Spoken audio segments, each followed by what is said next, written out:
Hey everyone, I'm Amy Connell. Thanks for tuning in to Lessons to My Teenage Self, a Christ-centered, diet culture-free show about all things health for teen girls.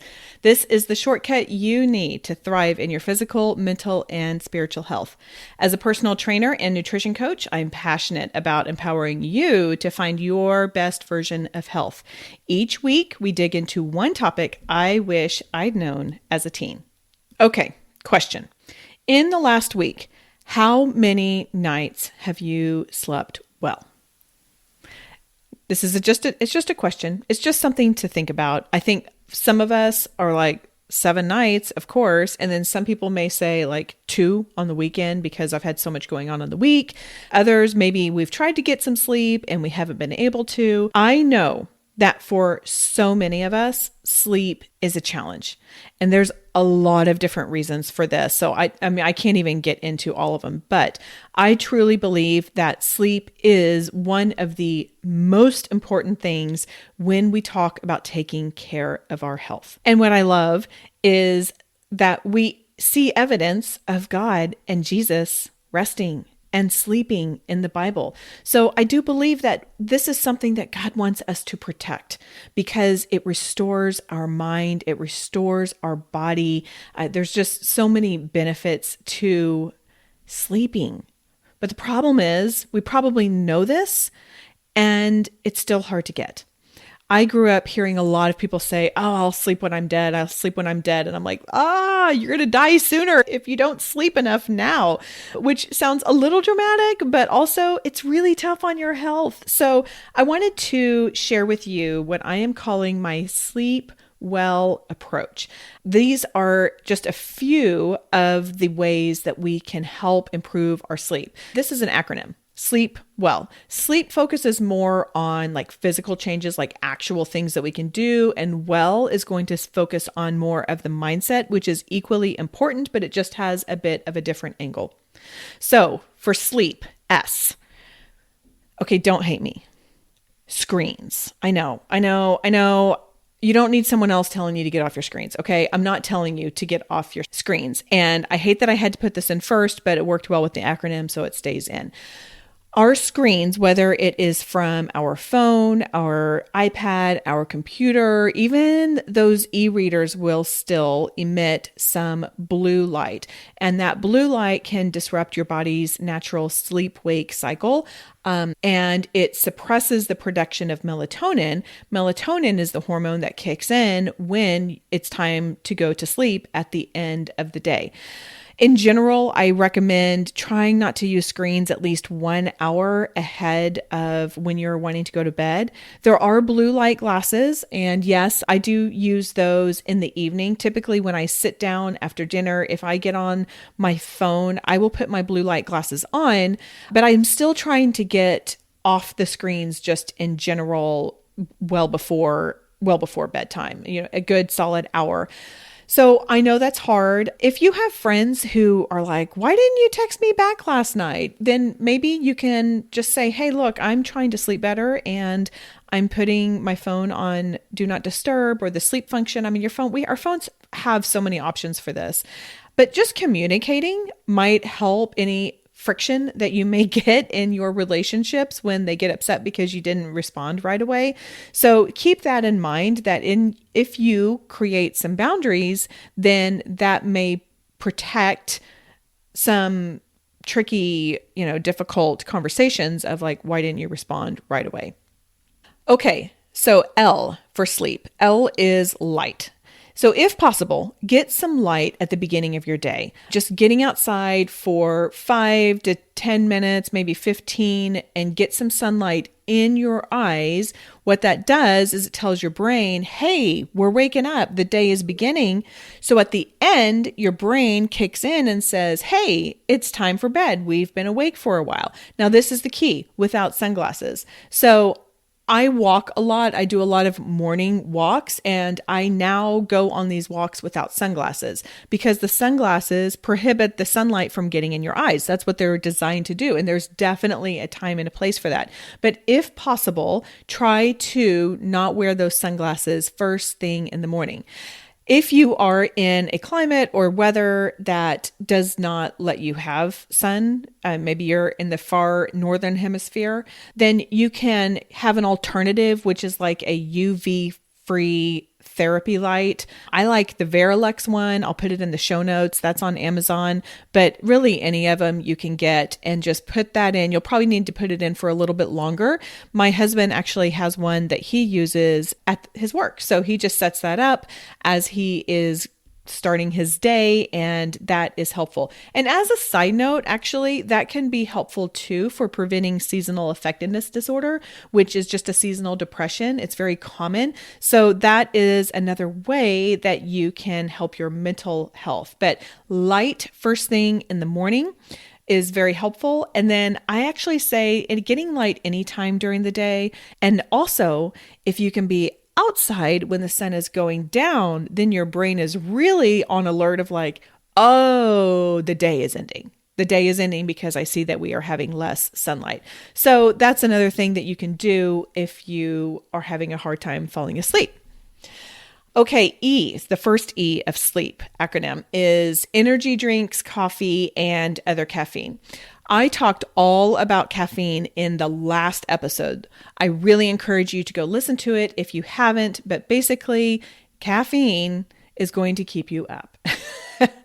Like I said, go listen to that. In general, remember that caffeine has a half-life of 4 hours. So whenever you have caffeine, 4 hours later, you still have half of that amount in your system. So you want to be really aware of how much you are having and when you have it, and maybe seek some alternatives if you are at Starbucks or your favorite coffee shop late at night. Again, go back, listen to that last episode, and you can learn more.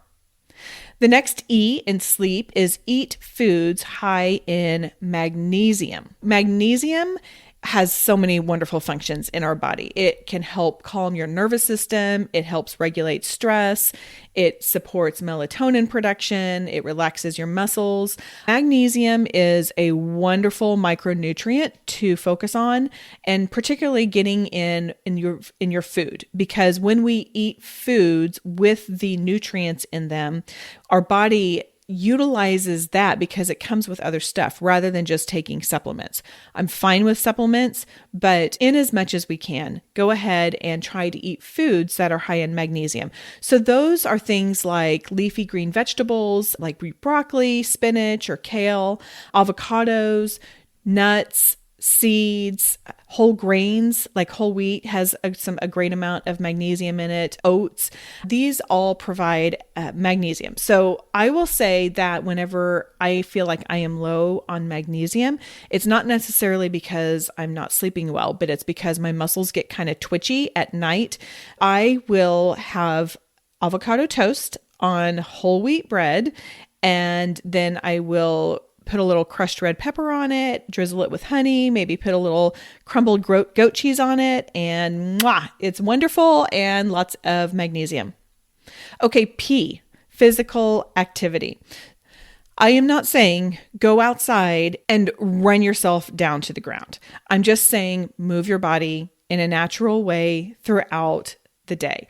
When we have enough physical activity, then our energy battery is draining throughout the day. Make sure that you're moving enough. Again, this doesn't necessarily mean that you have to be exercising really hard every day. And in fact, I'm not a big fan of that. And as we go through in this podcast, you will learn more. But just getting outside and moving. And so here's a little bonus. If you're really having a hard time, go outside for about 10 minutes, take a very leisurely walk at sunset or at sunrise, and you're going to get 2 of those sleep tricks in at the same time. I'm always big on multitasking. Now let's focus in on WELL. W stands for worry journal. The science is telling us that when we are worried about something, just naming it, writing it down can really help diffuse the anxiety about it. So what I would say is if you can't fall asleep because you're worried about something, or if you wake up in the middle of the night and you're worried about something, keep a pad of paper or a notebook or whatever you want, and a pencil or a pen by your bedside, and just write it down. Sometimes that very simple act is all our brain needs to be like, okay, documented, this is a concern. And then it can be like, we'll worry about that later. And if it comes up, you can say, well, this is something I've written down. I'll tackle it tomorrow. Now, if you are concerned about privacy, then in the morning, wake up, take that piece of paper, tear it up, and put it in the trash. There is nothing wrong with throwing away your intimate thoughts. In fact, I actually write out my prayers in the morning, and I don't know why, but I just don't like keeping them in a journal. So I take out that piece of paper and I crumple it up and I put it in the trash can, which feels really weird because I'm like, God, this doesn't mean that I think that my prayers are trash. It just means that this is how this feels right to me. Okay, E in well, execute the box breathing method. There is some research behind this specific type of breathing, which is called the box breathing. And it can help you relax and fall asleep or fall back asleep if you have woken up in the middle of the night. All it is inhale for 4 counts, hold it for 4, exhale for 4, hold for 4. And every time you do that, especially on the exhale, see if you can relax your shoulders, relax your forehead, relax your cheeks or your tongue. Maybe you relax your chest or your back or your stomach, wherever you feel that tightness, and visualize those muscles relaxing and not holding that tension of being awake. So this particular type of breathing can help calm that nervous system. It can help regulate your breathing if you're having a hard time breathing. And it can help lower cortisol, which is a stress hormone, which the higher your cortisol, that kind of gets you amped up. That was going to keep you awake. So that box breathing, inhale for 4, hold for 4, exhale for 4, hold for 4. L, the first L in sleep well. Limit your clock watching. Okay, I totally get this, and I know how tempting it is to be like looking at the clock saying, how long have I been awake and how many hours am I going to get if I fall asleep right now? And then another 10 minutes passes. Okay, now I'm going to get 3 more hours of sleep instead of 3 hours and 10 minutes. And it's so anxiety producing. Keep your phone turned over and stop tapping it if you have a phone in your room. If you have a digital clock in your room, then turn that around so you can't see it, but really resist that temptation to watch that clock. And then finally, L, the second L, is lay your worries at Jesus's feet. There is some scripture in Matthew 11:28. Jesus invites us to come to me, all you who are weary and burdened, and I will give you rest. So what I do when I am worried about things, anxious about things, and it's keeping me awake, is I visualize putting that in my hand and setting it at Jesus's feet. And I know it seems so weird, but actually visualizing putting that down can sometimes bring that anxiety or that stress about whatever it is I'm worried about down as well. And if you don't feel like you're really worried about something, but you're still there, what I have now started doing is I just pray for my friends. We all have friends and people in our lives who are struggling with one thing or another. And so I just start going through them and I just start praying for them. And then soon enough, I'm falling asleep. And I don't know if that means I'm a good friend because I'm praying for them, or I'm a bad friend because I'm like falling asleep in the middle of the prayers, but it gets me to sleep.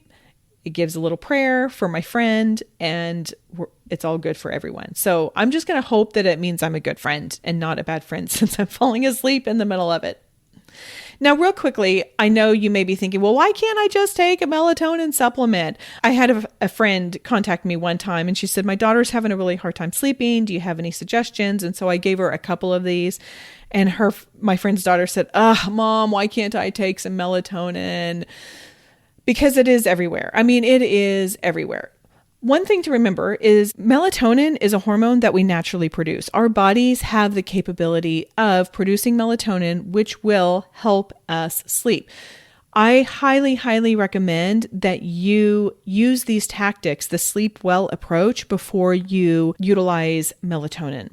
And if you do, I highly, highly, highly encourage you to do it under the advice of a pediatrician and or your parent, because melatonin overdoses have increased, you guys get this, over 420% from 2009 to 2020. Most of those overdoses are among adolescents. What's happening is we've got all of this marketing industry saying, take melatonin, it'll help you sleep. And people will often think, well, more is better, so I'm going to take more. Not necessarily. Again, I really encourage you to use this only with a physician's guidance. Also, keep in mind that melatonin is a supplement and supplements are not regulated by the FDA.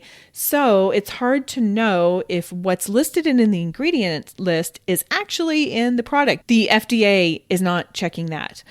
If you do buy melatonin supplements, I highly recommend that you get one that is third-party tested, because then you know if what is in the ingredient list actually is. So those are my sleep well tactics. I hope they help you, and I would love to hear from you. What works? What have I missed? Go find me on Instagram. It's lessons.pod. And I would like to hear what works for you. You can shoot me a DM. You can find this post and let's help each other out. Did I miss something? If so, I want to know. Okay, that's all for today. Take today's lesson and go out there and live the life God has for you and your amazing original body. And you're going to do it rested now. Thanks for tuning in today. Do you have a question you would like answered here on the Lessons to My Teenage Self podcast? If so, go to the show notes where you will see an anonymous form you can fill out, and that question may be answered here on the show. Also, if this show is valuable to you, could you do one of two things that are enormously valuable to me? Number one, share it with a friend. Just take a screenshot, send it to her, or you can go to the show and send it straight from there. Also, if you can provide a rating and review, particularly if you listen to your podcast in Apple Podcasts. Thanks again, and see you next time.